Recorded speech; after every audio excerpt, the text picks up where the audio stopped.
Hi സ്പാക്കേഴ്സ്. അപ്പോൾ വീഡിയോയിലേക്ക് കിടക്കുന്നതിനേക്കാൾ മുമ്പ് ഞാനൊരു 5 കാര്യങ്ങൾ പറയും. അതടിച്ച് കളയാണ്ട് എല്ലാവരും ഒന്ന് കേൾക്കണേ. ഒന്നാമത്തെ കാര്യം, എല്ലാവരും വീഡിയോ കണ്ടതിന് ശേഷം ലൈക്ക് ചെയ്ത് ഷെയർ ചെയ്ത് സബ്സ്ക്രൈബ് ചെയ്ത് കമൻറ്റൊക്കെ ചെയ്ത് പോകണം കേട്ടോ. രണ്ടാമത്തെ കാര്യം, നമ്മൾ വെറും 3 ഷോട്ട് മാത്രം ചെയ്യാൻ വേണ്ടി വിചാരിച്ചിരുന്ന ഒരു സ്റ്റോറി ആയിരുന്നു ഞാനും എൻ്റെ റൈറ്ററും. പക്ഷേ അവസാനം ഇതൊരു 19 എപ്പിസോഡ് കിടക്കുമെന്ന് പ്രതീക്ഷിച്ചില്ല. നിങ്ങളുടെയൊക്കെ സപ്പോർട്ടിന് ഒരുപാട് നന്ദിയുണ്ട്. മൂന്നാമത്തെ കാര്യം, നമ്മളുടെ ഈ എഡിറ്റിൽ ചില സമയത്ത് എനിക്ക് എഡിറ്റ് ചെയ്ത് തീർക്കാൻ പറ്റാത്ത സിറ്റുവേഷൻസ് വരുമ്പോൾ നമ്മളെ സഹായിച്ച 3 പേരുണ്ട്. അവരുടെ പേര് ഞാനിവിടെ കൊടുക്കാം. നിങ്ങളെപ്പോൾ പോയി എഡിറ്റ് ചെയ്ത് തരുമെന്ന് ചോദിച്ചാലും അവർ സഹായിക്കും. സോ ഇവരാണ് എൻ്റെ ഒരു ബാക്ക് ബോൺ എന്ന് പറയാം. നാലാമത്തെ കാര്യം, ഇതിൽ വില്ലൻ ആരാണെന്ന് കമൻറ്റ് ചെയ്യരുത്. അഞ്ചാമത്തെ കാര്യം, നിങ്ങൾ പ്രതീക്ഷിച്ച അത്രയും നിങ്ങൾ സാറ്റിസ്ഫൈ ചെയ്യാനായിട്ട് എനിക്ക് സാധിച്ചു എന്നറിയില്ല. സാധിച്ചാലും സാധിച്ചില്ലെങ്കിലും എന്നോട് ക്ഷമിക്കണം. ഒറ്റയാൾ പോരാട്ടം ആയതുകൊണ്ട് കുറച്ച് പ്രശ്നങ്ങളൊക്കെ ഉണ്ട്. എല്ലാവരും അത് ആക്സെപ്റ്റ് ചെയ്യുമെന്ന് വിചാരിക്കുന്നു. ഒരു ബോണസ് പാർട്ടായിട്ട് ഞാൻ വരാം കേട്ടോ. ആൻഡ് ഒരു കാര്യം കൂടി, അത് പെട്ടെന്ന് ഓർമ്മ വന്നതാണ്. ഈ നെവർ ലെറ്റ് ഗോ എന്ന് പറഞ്ഞൊരു FF ഞാൻ ചെയ്തിട്ടുണ്ടായിരുന്നു. ആ സംഭവം ഇനി ഇടോ എന്ന് ചോദിച്ചോ. എൻ്റെ മൈൻഡിൽ ഇപ്പോൾ സത്യം പറഞ്ഞാൽ ആ സ്റ്റോറി ഇപ്പോൾ ഇല്ല. ഒരു എപ്പിസോഡ് ഡിലീറ്റായി പോയി, യൂട്യൂബായിട്ട് കളഞ്ഞാണ്. പിന്നെ ആ അക്കൗണ്ട് എനിക്ക് തിരിച്ച് കിട്ടുന്നുമില്ല. അതുകൊണ്ട് തന്നെ അത് തിരിച്ച് എടുക്കാനും പറ്റൂല. പിന്നെ ആ കഥ ഫുള്ളി മൈൻഡിൽ നിന്ന് പോയതുകൊണ്ട് ഞാനൊന്ന് ശ്രമിക്കാം. ഇപ്പം എന്തായാലും വരത്തില്ല. So let's go to the video.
നിങ്ങളല്ലേ ഇവരെ ഹോസ്പിറ്റലിൽ കൊണ്ടുവന്നത്? അതെ.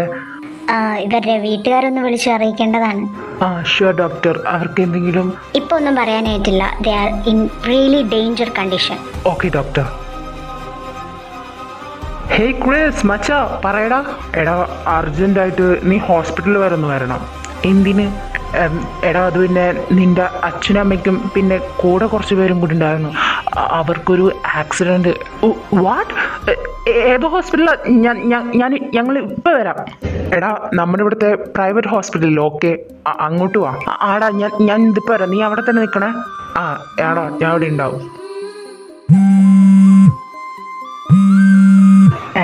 ഇപ്പം തന്നെ ഇറങ്ങിയാൽ കോൺഫറൻസ് കോൾ വിളിക്കുന്നുണ്ടല്ലോ. എന്താണാവോ? ഹലോ ആറുവേട്ട, പറ. എടാ മക്കളെ, ഒരു പ്രശ്നമുണ്ട്. നിങ്ങളെല്ലാവരും ഓക്കെ ഹോസ്പിറ്റലിലേക്ക് വരുമോ? എന്തേ? എടാ, അച്ഛനും അമ്മയ്ക്കും ഇച്ചനും ആദ്യം എല്ലാവർക്കും ആക്സിഡൻ്റ് ആയെന്ന് പറഞ്ഞത്.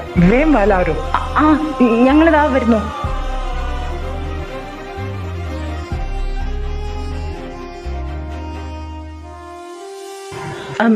സിസ്റ്റർ, കുറച്ചു നേരം മുമ്പ് കുറച്ച് പേരെ ആക്സിഡൻ്റ് ആയിട്ട്. നേരെ പോയിട്ട് ലെഫ്റ്റ് പോയാൽ മതി. ഓ, താങ്ക് യു.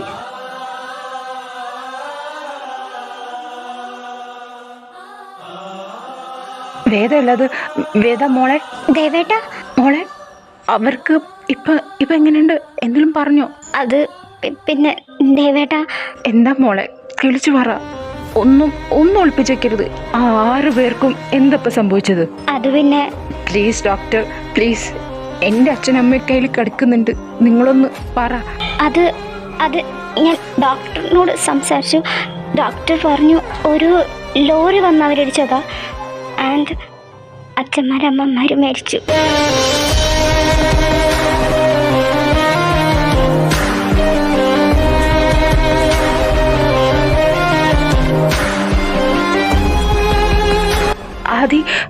ആദിക്ക് വിച്ചുവിന് ഇപ്പം എങ്ങനെയുണ്ട്? വിച്ചുവിന് തലയ്ക്ക് കാരായിട്ട് പരിക്ക് പറ്റിയിട്ടുണ്ട്. ആദിയുടെ കണ്ടീഷൻ പറയാനൊന്നും ആയിട്ടില്ല. ബേബി പോയി. ചേച്ചി അവർക്കൊന്നാവില്ല. ആമി സ്ട്രോങ് ആയിട്ട് നമ്മുടെ വിച്ചു ആദ്യം അവർ ഫൈറ്റ് ചെയ്യും. അപ്പോൾ ഞങ്ങൾ രണ്ടുപേരും അനാഥരായി അല്ലേ? എടാ നമ്മൾ അനാഥരായിടാ. നമുക്ക് പറയാൻ ആൾക്കാരൊന്നും ഇല്ലടാ. പ്ലീസ്, എന്താ വേട്ടി പറയുന്നത്? നമ്മൾക്ക് രണ്ടുപേർക്കും ഇപ്പം ആരില്ലാണ്ടായി. 2 വർഷം എടുത്തു ഇതിൽ നിന്ന് എനിക്കൊന്നു പുറത്തു വരാനായിട്ട്.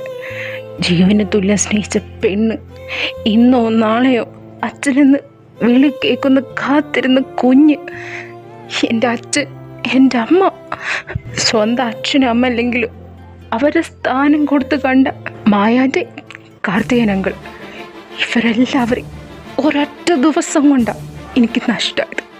പിന്നെ ഞാൻ എന്തിന് ഇത്ര കാലം ജീവിച്ചിരുന്നേന്ന് ഞാൻ പലപ്പോഴും എന്നെ ഇവിടെ ജീവിപ്പിച്ച വിധിയോട് ചോദിച്ചിരുന്നു. അപ്പം കിട്ടിയ ഉത്തരം ഒന്നേ ഉള്ളൂ: നിന്റെ കുടുംബത്തെയും നിന്നെ നീയല്ലാതെ ആക്കിയ അവരെ കണ്ടുപിടിക്കണം, നേരി കൊണ്ടുവരണം. ഒരു കോടതിക്കും വിധിക്കും കൊടുക്കാതെ എൻ്റെ കൈകൾ കൊണ്ട് തന്നെ എനിക്ക് കൊല്ലണമെന്ന് കാത്തിരുന്നു ഞങ്ങൾ ഇത്ര പേര് ഈ ഒരു ദിവസത്തിന് വേണ്ടി. പിന്നെ എല്ലാം ഞങ്ങളുടെ പ്ലാനായിരുന്നു. പ്ലാൻ എന്ന് പറയുമ്പോൾ ഏറ്റവും തുടക്കം മുതലേ ഞങ്ങൾ അന്ന് പ്രെഡിക്റ്റ് ചെയ്തിരുന്നു എന്നെങ്കിലും ഈ ഭദ്രൻ തന്നെ ഞങ്ങൾക്ക് ഉപയോഗപ്പെടുമെന്ന്. അതുപോലെ തന്നെ ഉപയോഗപ്പെട്ടു. അതിന് ഈ വിയാനെ ഞങ്ങൾക്ക് കളത്തിലിറക്കേണ്ടി വന്നു. വിയാൻ കളത്തിലിറങ്ങിയപ്പോൾ ഭദ്രൻ വീണ്ടും തൻ്റെ മകൻ്റെ കേസ് കുത്തിപ്പൊക്കി വന്നു. 2 വർഷമായിട്ട് കണ്ടുപിടിക്കാൻ പറ്റാത്ത ആ കേസ് ആകെ കണ്ടുപിടിക്കാൻ പറ്റുന്ന the brilliant IPS officer Nakul Gautam തന്നെ വരണം എന്ന് അവർ അയച്ച കത്ത് തിരിച്ച് ഈ നാട്ടിലേക്ക് ഞാൻ വീണ്ടും വന്നു. മറ്റാർക്കും ഒരു രീതിയിലും ഞാനും വിയാനും ബന്ധമുണ്ടെന്ന് കണ്ടുപിടിക്കാത്ത രീതിയിൽ എനിക്ക് അഭിനയിക്കേണ്ടതായി വന്നു. പക്ഷേ വിയാൻ്റെ ലക്ഷ്യം അതൊരിക്കലും മറ്റാരുമല്ല, പകരം ഭദ്രൻ്റെ ആൾക്കാർ തന്നെയാണ് എന്ന് കാട്ടാൻ വേണ്ടി അതുൽ ഭദ്രൻ്റെ കുറേ പെൺകുട്ടികളെ ജീവിതം നശിപ്പിച്ച കൂട്ടുകാരന്മാരെ ഞങ്ങൾ അങ്ങോട്ട് കൊന്നു. പിന്നെ വിശ്വസ്തനായ ഒരു പോലീസ് കോൺസ്റ്റബിൾ, അങ്ങനെ ഒരാളെ കണ്ടുപിടിക്കണമായിരുന്നു. അതിന് ഞങ്ങളുടെ മുമ്പിൽ കിട്ടിയ ഒരാൾ ഈ ക്രിസ്റ്റി ആയിരുന്നു.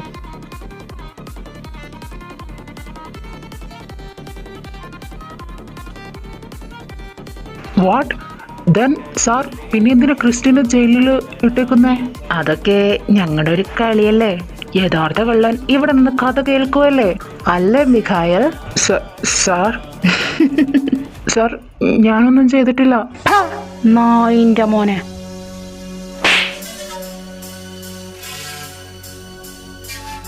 നിനക്കൊന്നും അറിയില്ലയുടെ മാറി.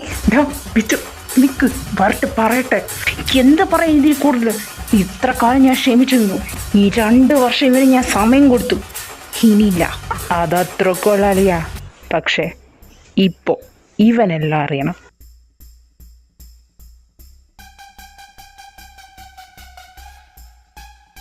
നീ എന്താ ഈ IPS നകുൽ ഗൗതമിനെ കുറിച്ച് വിചാരിച്ചു വെച്ചത് ഞാൻ പൊട്ടനാണെന്നോ?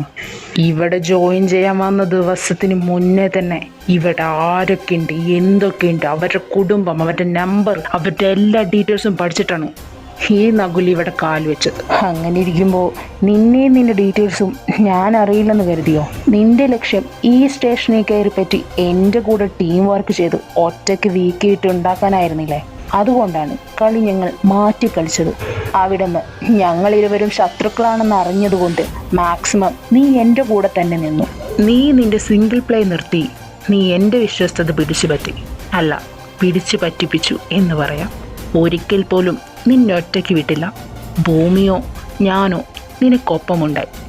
നൈറ്റ് വരുമ്പോൾ ക്രിസ്റ്റീന നിനക്ക് കൂട്ടു നിർത്തി. നീ കളിച്ച കളി ഞങ്ങൾ തിരിഞ്ഞു കളിച്ചു. നിനക്ക് പകരം ക്രിസ്റ്റിയെ കരുവാക്കി. രക്ഷപ്പെട്ടു എന്ന് കരുതിയ നിനക്ക് തെറ്റി. ഈ ക്രിസ്റ്റിയാണ് ദേവേട്ടൻ്റെ അനിയൻ. അതായത് നീ കൊന്ന എൻ്റെ അമ്മയുടെ ആദ്യ ഭർത്താവിൻ്റെ രണ്ടാം ഭാര്യയിലുണ്ടായ മകൻ.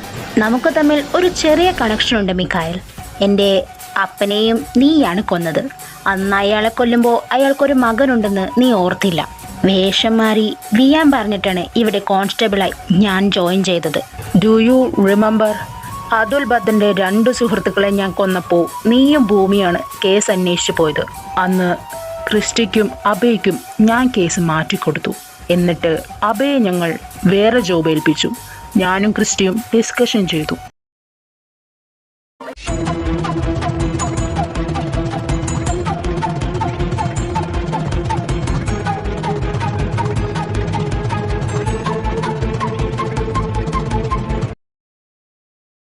നിന്നെ ഫോളോ ചെയ്ത് നിന്റെ എല്ലാതും നമ്മളങ്ങോട്ട് കയ്യേറി. ഇനി നിന്റെ ഊഴം. എന്തിനാണ് ഇതെല്ലാം നീ ചെയ്തത്? എന്താണ് എൻ്റെ കുടുംബം നിന്നോട് ചെയ്ത തെറ്റ്? കേവലം വെറും മാഫിയ പദവിക്ക് വേണ്ടി എന്തിനാണ് ഈ ചെറ്റത്തര നീ ചെയ്തത്? അപ്പോൾ എന്നെക്കുറിച്ച് എല്ലാം നിങ്ങൾ കണ്ടുപിടിച്ചു, ബട്ട് സത്യം മാത്രം കണ്ടുപിടിച്ചില്ല അല്ലേ?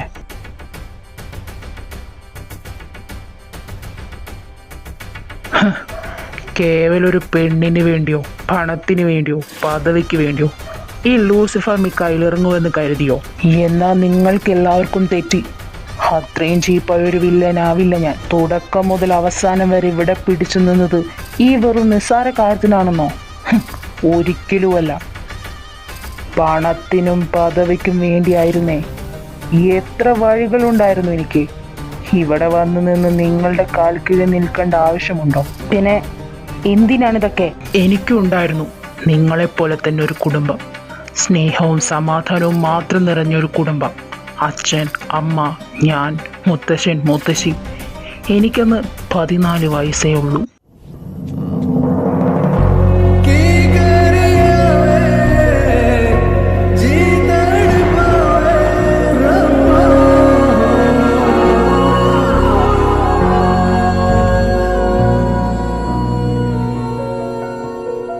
മക്കളെ, തന്ന ഭക്ഷണം മുഴുവനും കഴിക്കേ, ഇങ്ങനെ കളയല്ലേ. വിശക്കാഞ്ഞിട്ടാണമ്മ, ഞാൻ പിന്നെ കഴിച്ചോണ്ട്. എന്താണ് അമ്മേ മോനൂടെ? ഏയ്, അവന് കഴിക്കാൻ മടി. മിഖായൽ, ഇങ്ങോട്ട് നോക്കൂ. 4 നേരം പോയിട്ട് ഒരു നേരം പോലും ഭക്ഷണം കിട്ടാതെ എത്ര കുഞ്ഞുങ്ങളാണ് നമ്മുടെ ഈ ലോകത്തുള്ളത്. അപ്പോ അവരെങ്കിലും ആലോചിച്ച് കഴിക്കുന്നതിന് മുൻപ് ഒരു വറ്റുപോലും കളയില്ല എന്ന് ദൈവത്തിനോട് പ്രാർത്ഥിച്ചിട്ട് വേണം നീ ഇത് മുഴുവൻ കഴിക്കാൻ, കേട്ടോ? സോറി അപ്പ, ഇനി ഇങ്ങനെ ചെയ്യത്തില്ല. ഞാൻ കഴിച്ചോണ്ട്. നല്ല കുട്ടി. ഹലോ പാരഡിനീസ് sir, they are here in few minutes. Shit, guts, cover. Diya, മകനെയും കൊണ്ടുപോ. ഹൈഡ്, വേഗാവട്ടെ. എന്താണ് ചായ? Do what I say. എന്ത് ശബ്ദം ഉണ്ടായാലും അങ്ങോട്ട് ആരും വരരുത്, കേട്ടല്ലോ? പക്ഷേ no more talk, just hide. മകനെ കൊണ്ടുപോ. ആ മിഖായിൽ വാ.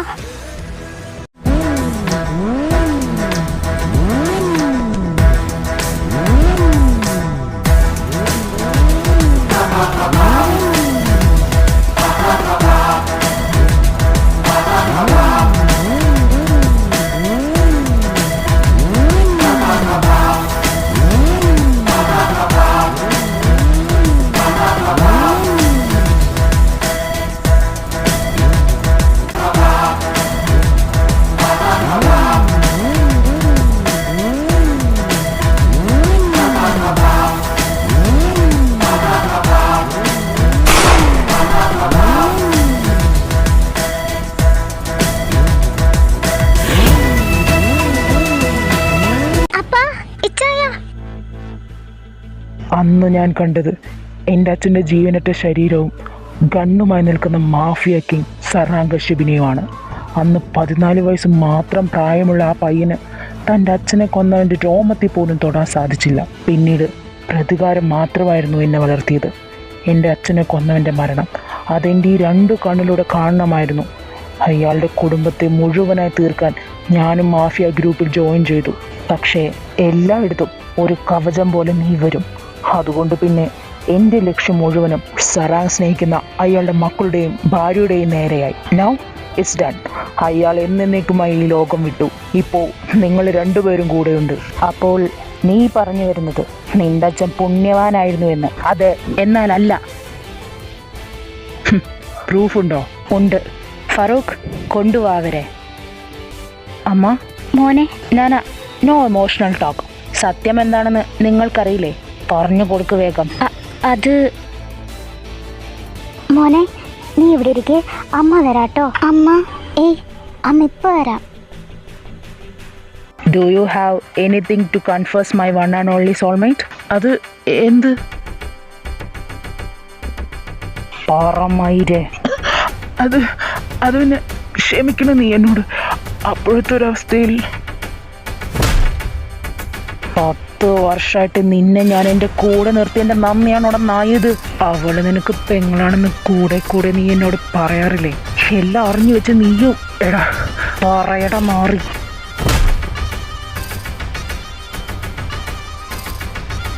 അതെ, ശരിയാണ്. നിനക്കറിയോ, എൻ്റെ ലൈഫിൽ ഒന്നും തന്നെ എനിക്ക് ഞാൻ ആഗ്രഹിച്ചത് കിട്ടാറില്ല. എല്ലാം നീയാണ് സ്വന്തമാക്കിയിട്ടുള്ളത്. അങ്ങനെ നീ ഒരുത്തിയെ കെട്ടി കൂടെ പൊറിപ്പിച്ചു എന്ന് അറിഞ്ഞപ്പോൾ നീ ഒതുങ്ങി ജീവിക്കുമെന്ന് കരുതി. പക്ഷേ അവിടെയാണ് ഞാൻ അവളെ കണ്ടത്. Parvathi, the most beautiful girl I ever met. അവളോട് സംസാരിക്കാനും കൂട്ടുകൂടാനും ഞാൻ ആഗ്രഹിച്ചു, പതിയെ അവളുടെ ശരീരത്തെയും. എന്നാൽ അവള് വഴങ്ങിയില്ല. അതുകൊണ്ട് അമ്മയും മക്കളും കൂടെ പോയ വണ്ടിയിൽ ഡ്രൈവറായി ഞാൻ കയറിപ്പറ്റി. ശരീരം കൊണ്ട് ഞാൻ അവളെ സ്വന്തമാക്കി. പക്ഷേ തിരിച്ചു വന്ന നിന്നോടെല്ലാം പറയുമെന്നോർത്ത് ആ വണ്ടി ആക്സിഡൻ്റ് ഉണ്ടാക്കി. പക്ഷേ ഞാൻ പ്രതീക്ഷിച്ചതൊന്നും നടന്നില്ല. നിനക്കറിയോടെ നായേ, അവൾക്ക് അതിൽ നിന്നൊന്ന് പുറത്ത് വരാൻ എത്ര വർഷം എടുത്തുവെന്ന്. ആക്സിഡൻറ്റ് സംഭവിച്ച് ഹോസ്പിറ്റലിൽ നിൽക്കുമ്പോൾ ഡോക്ടർ പറഞ്ഞു, കേവലം ഇതൊരു ആക്സിഡൻറ്റ് മാത്രമല്ല, ഷീ ഗെറ്റ് ബ്രൂട്ടലി റേപ്ഡ്. ഏതൊരു ഭർത്താവും തൻ്റെ ഭാര്യയെ സംരക്ഷിക്കാനാണ് പഠിച്ചത്. ഇവിടെ ആ കർത്തവ്യം എനിക്ക് പൂർത്തീകരിക്കാനായില്ല. ആരാണത് ചെയ്തതെന്ന് അവളോട് ചോദിക്കാൻ എൻ്റെ മനസ്സ് അനുവദിച്ചില്ല. വർഷങ്ങൾ കാത്തിരുന്നു അവൾ തന്നെ പറയാൻ. അതറിഞ്ഞു കഴിഞ്ഞപ്പോൾ ശരീരത്തിൽ നിന്നും ജീവൻ ഒലിച്ചു പോയതുപോലെ തോന്നിയത്. എന്നേക്കാളേറെ ഞാൻ നിന്നെ വിശ്വസ്തതല്ലേടാ. എന്നിട്ടും നിനക്കും ഇല്ല ഭാര്യ മക്കളും. മതി, നീ ഇനി ഈ ലോകത്ത് ജീവനോടെ ഇരിക്കുന്നതിൽ ഒരു ഉപകാരവുമില്ല. Good bye.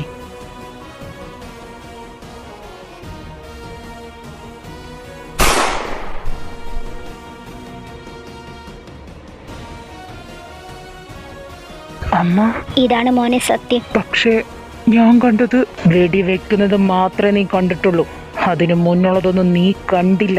താൻ വിശ്വസ്തയോടുകൂടി സ്നേഹിച്ച് കൂടെ നിർത്തിയ കൂട്ടുകാരൻ ഒരിക്കൽ തൻ്റെ ഭാര്യയെ പീഡിപ്പിക്കുകയും മക്കളെ കൊല്ലാൻ ശ്രമിക്കുകയും ചെയ്ത ഏതൊരപ്പനും ഭർത്താവും വെറുതെ നിൽക്കില്ല, തീർത്ത് കളയും. അത് തന്നെയാണ് ഞങ്ങളുടെ അപ്പനും ചെയ്തത്. സത്യം എന്താണെന്ന് പോലും അറിയാതെ നീ കൊന്നത് എത്ര ജീവനെയാണ്. നിരപരാധിയായ കുഞ്ഞെന്ത് ചെയ്തു? തൻ്റെ മക്കളും മരുമക്കളും പേരക്കുട്ടികളുമായുള്ള ജീവിത സ്വപ്നം കണ്ട അച്ഛനമ്മമാർ എന്ത് ചെയ്തു? നിനക്ക് തരാൻ പറ്റിയ ഏറ്റവും മനോഹരമായ ശിക്ഷ എന്താണെന്നറിയോ? മരണമല്ല. നീ നരകിച്ച് മരിക്കണം. അത് എന്നും ഞങ്ങൾക്ക് വന്ന് കണ്ടുകൊണ്ടിരിക്കണം. നിനക്കൊരു കാര്യം അറിയോ? ഞങ്ങൾ ഹിന്ദുക്കളാ. മരിച്ചു കഴിഞ്ഞാൽ ശവം കത്തിച്ചു കളയും. പക്ഷേ അതിന് ഞങ്ങൾ ആരും അനുവദിച്ചില്ല. അവരെല്ലാം പെട്ടിയിലടക്കം ചെയ്തിട്ടേ ഉള്ളൂ. കാരണം എന്താണെന്നറിയോ? കത്തിച്ചു കഴിഞ്ഞാൽ അതോടുകൂടി അവർ മണ്ണോട് മണ്ണായി തീരും. പക്ഷേ ആ പെട്ടിയിൽ അങ്ങനെ ഞങ്ങൾ അവരെ കാണുമ്പോൾ ഞങ്ങൾക്ക് നിന്നോടുള്ള പ്രതികാരം കൂടിക്കൊണ്ടിരിക്കും. മാപ്പ്, ഞാനൊന്നും അറിഞ്ഞില്ല. അറിയാൻ നീ ശ്രമിച്ചില്ലെന്ന് പറ. വേദനകൾ മാത്രമുള്ള ലോകത്തേക്ക് നിനക്ക് സ്വാഗതം.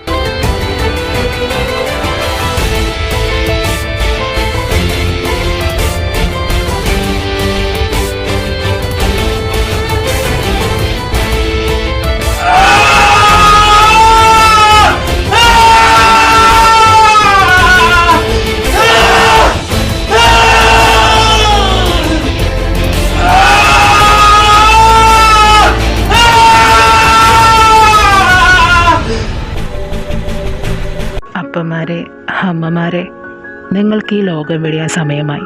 സമാധാനമായി പോയിക്കോളൂ. വിച്ചു ഇറങ്ങല്ലേ?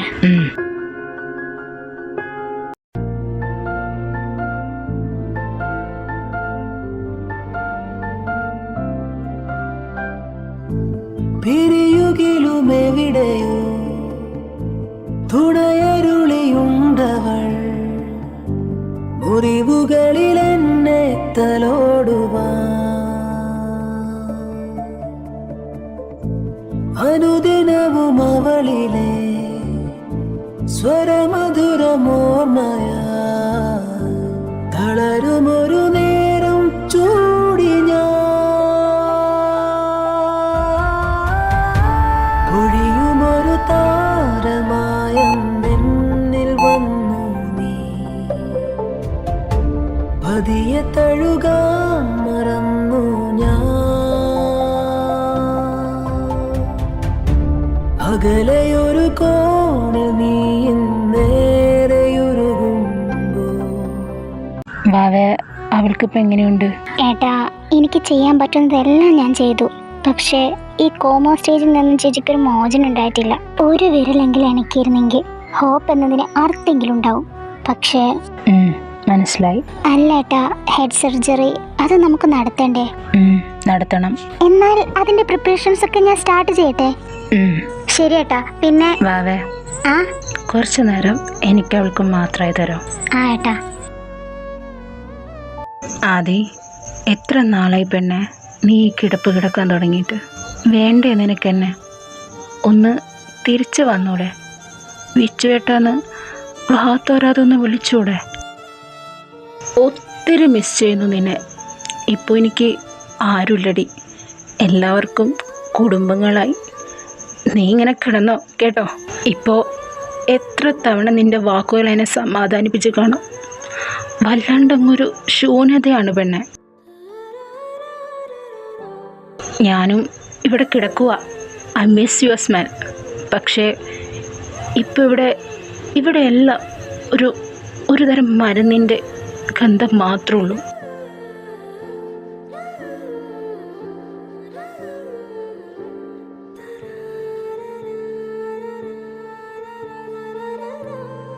ആമി, അവൻ എന്തു പറഞ്ഞു? സർജറി ഒക്കെ പറഞ്ഞു. ഇപ്പോൾ ചേച്ചിയുമായി കുറച്ച് ടൈം കൊടുക്കാൻ പറഞ്ഞു. അല്ല, ആദിക്ക് എന്തെങ്കിലും പ്രോഗ്രസ് ഉണ്ടോ? ഇതുവരെ ഇല്ല നന്ദുവേട്ടാ, ഒരെനക്കോ ഇതുവരെ ഇല്ല. എല്ലാ ദിവസവും പ്രാർത്ഥിക്കാത്ത ദൈവങ്ങളില്ല. ഒരൊറ്റ ജീവൻ ആ ശരീരത്തെ ഒന്നിനക്കിയാൽ മതി, തിരിച്ചു കൊണ്ടുവരും ഞാൻ. എന്നെ കൊണ്ട് പറ്റും. അതിന് അമേരിക്ക വരെ കൊണ്ടുപോയി നമ്മൾ ട്രീറ്റ്മെന്റ് ചെയ്തതല്ലേ, ഒന്നും നടന്നില്ല. എനിക്ക് വയ്യ. എൻ്റെ വിച്ചുവിൻ്റെ ഈ അവസ്ഥ കണ്ടിട്ട് സഹിക്കണില്ല. ആദ്യം നമുക്ക് ദയാവാദത്തിന് വിട്ടുകൊടുത്താൽ എന്താ? ദേവേട്ടാ, പിന്നല്ലാതെ ഒന്നിനങ്ങാൻ പോലും വയ്യാതെ ചലനമറ്റ് കിടക്കുന്ന അവളെ 2 വർഷമായില്ലേ നമ്മൾ കാണുന്നു. മടുത്തില്ല ആർക്കും അത് കണ്ടു നിന്ന്? പക്ഷെ ദേവേട്ടാ, വിച്ചേട്ടൻ ജീവിച്ചിരിക്കുന്നത് പോലും ഒരൊറ്റ പ്രതീക്ഷയിലാണ്. ഇതൊക്കെ പറഞ്ഞ വിച്ചേട്ടൻ എന്തായിരിക്കും പ്രതികരിക്കുക? ഞാൻ അവനോട് സംസാരിച്ചോളാം. വിച്ചു ഡാ, എഴുന്നേൽക്ക്. എനിക്ക് കുറച്ച് സംസാരിക്കാനുണ്ട്. വിച്ചു ഡാ, വിച്ചു. ആമി, ഇങ്ങോട്ട് വന്നേ. എന്താ ദേവേട്ടാ? അവൻ എണീക്കുന്നില്ല. വിച്ചേട്ടാ, ഏട്ടാ, ഈശ്വര, ബ്ലഡ് ലെവൽ കുറഞ്ഞല്ലോ. ആംബുലൻസ് വിളിക്കേ. ഡാ, വേഗം വിളിക്കേ. അതെ വേട്ടാ.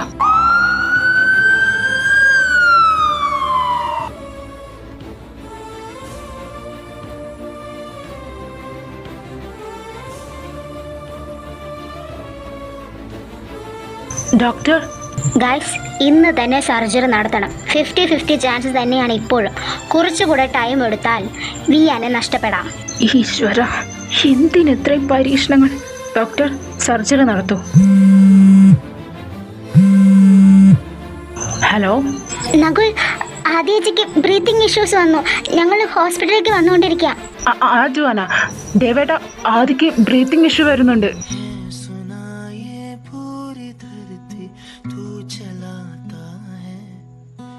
ഈശ്വര, നിന്നെ ഒരിക്കൽ ഞാൻ ഉപേക്ഷിച്ചതാണ്. പക്ഷെ ഈ പ്രാവശ്യം നീയുണ്ടെന്ന് ഞാൻ വിശ്വസിച്ചുകൊണ്ട് വിളിക്കുകയാണ്.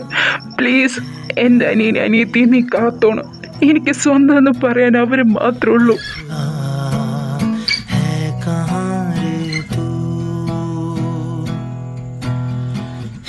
सुना तू भटके मन को राह दिखाता है, मैं भी खोया हूँ मुझे घर बुलाता है. भगवान है कहाँ रे तू, है खुदा है कहाँ रे तू. വേദമോളെ, എന്തായി അവർക്ക് രണ്ടുപേർക്കും? എങ്ങനെയുണ്ട് വേദ? പറയടി. Don't need to worry guys, അവർക്ക് രണ്ടുപേർക്കും ഇപ്പോൾ കുഴപ്പമില്ല. ആദ്യയുടെ ബോഡി ഇണങ്ങി. മിച്ചുവിൻ്റെ സർജറി 100% നല്ലതായി തന്നെ നടന്നു. ഒരു 1 വീക്ക് കഴിഞ്ഞ് ഉഷാറായിട്ട് അവരിവിടെ നിന്ന് കൊണ്ടുപോവാം. Thank you so much.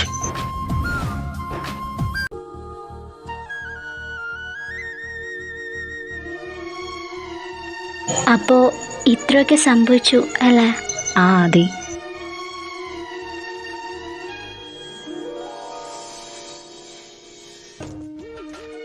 എന്താ വാവ വയറ് കാലിയായതുപോലെ?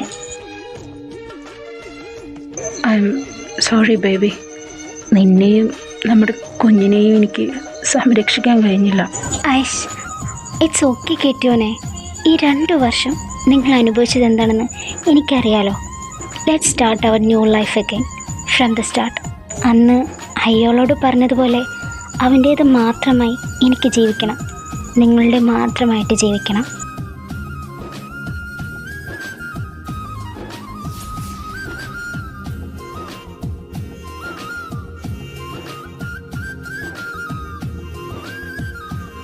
ലവ് യു ഭാര്യ. ലവ് യു മോർ കെട്ടിയോനെ. ഭാര്യ, പറ കെട്ടിയോനെ. നിന്റെ കെട്ടിയോൻ ഉള്ളിലെ സിംഹത്തെ ഉറക്കി കിടക്കാൻ തുടങ്ങിയിട്ട് 2 വർഷമായി. അതിന് ഇപ്പം എൻ്റെ സിംഹം പുറത്ത് ചാടി. ചാടിന്ന്.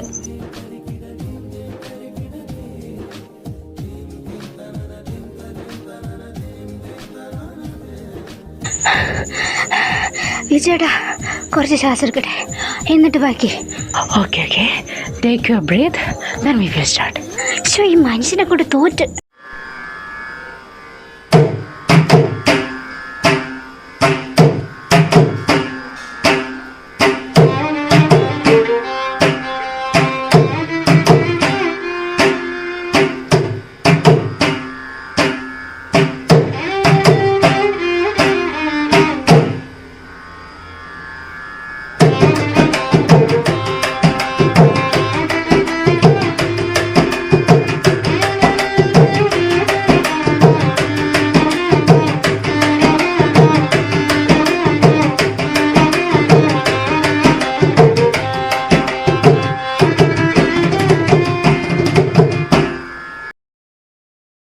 ഹൈ, എല്ലാരും എന്താ നോക്കി നിൽക്കുന്നത്?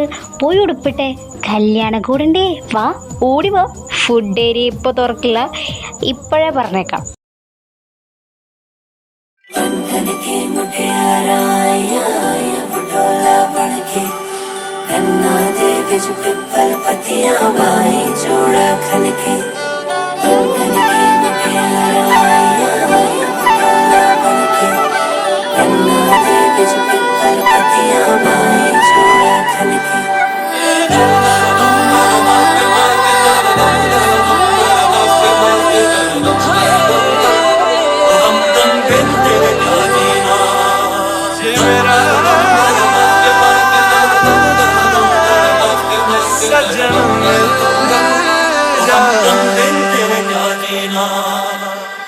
मेरे सारे वादे रह गए आधे, है कसूर क्या, है कसूर क्या?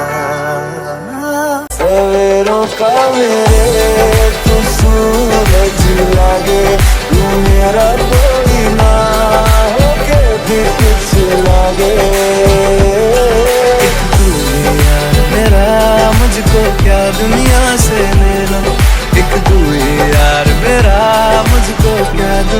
से लेना। അങ്ങനെ അച്ഛനമ്മമാർ വിചാരിച്ചതുപോലെ കല്യാണം ഗംഭീരമായിട്ട് നടന്നു. പറഞ്ഞ സമയത്ത് പറഞ്ഞ മുഹൂർത്തത്തിൽ പറഞ്ഞ ദിവസം. അതെ, അതിൻ്റെ ലക്ഷണമാണല്ലോ ഈ മഴ. അതങ്ങനെ മഴയും അവരും തമ്മിൽ ബന്ധം? ഹൈ, ഇതൊന്നും അറിയില്ലേ കുട്ടിക്ക്? എടാ, ആത്മാക്കളുടെ സന്തോഷമാണ് മഴ. ഓ ഐ സി. വാ, അവരുടെ അടുത്തേക്ക് പോവാം. ആ വെച്ചു വാ, ഫോട്ടോ എടുക്കാം. വെയിറ്റ് അല്ലേട്ടാ, നിങ്ങൾ ഹാപ്പി അല്ലേ ഇപ്പോൾ? ഒത്തിരി ഹാപ്പിയാടാ. പിന്നെ ചിന്നു, നീയോ? ഒരുപാട്. അത് കേട്ടാൽ മതി എനിക്ക്. വാവേ അളിയ, നിങ്ങൾ ഓക്കെ അല്ലേ? പിന്നെ അല്ല വിച്ചേട്ടാ. ആടാ, സെറ്റ് അപ്പോൾ എങ്കിൽ പിന്നെ ഹണിമൂൺ ട്രിപ്പ് എൻ്റെ വക ഫ്രീ. ഓക്കെ?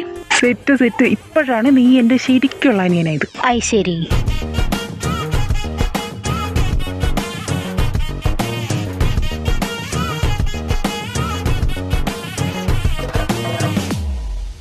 അല്ല, ആദ്യേച്ചി എന്തേ ഫോട്ടോ എടുക്കാൻ വിളിക്കണില്ലേ? ആദ്യം പറഞ്ഞ പോലെ എവിടെ?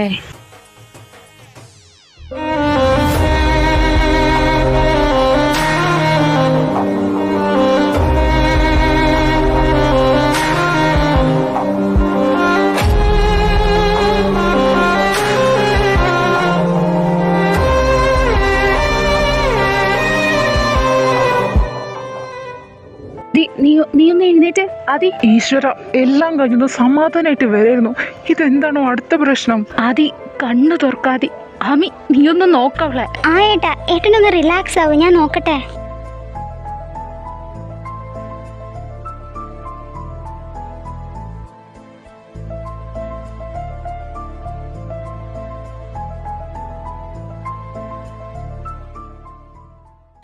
എന്തേ വാവേ? നിന്ന് ചിരിക്കാതെ പറ കൊച്ചേ. അയ്യോ, പേടിക്കാനൊന്നുമില്ല. കഴിഞ്ഞ പ്രാവശ്യം നമ്മ രണ്ടുപേരും എൻഗേജ്മെന്റ് ചെയ്തില്ലേ ദേവേട്ടാ? അപ്പോ ആദ്യജി തലറിഞ്ഞു വീണില്ലേ? ആ സെയിം കാര്യത്തിന് തന്നെ ഇപ്പോഴും തലകറങ്ങി വീണത്. എന്ന് വെച്ചാ നമ്മള് വീണ്ടും വെള്ളിച്ചിട്ട് വലിയമ്മയാകാൻ പോന്നു. ഇച്ചേട്ടൻ അച്ഛനാകാൻ പോന്നു.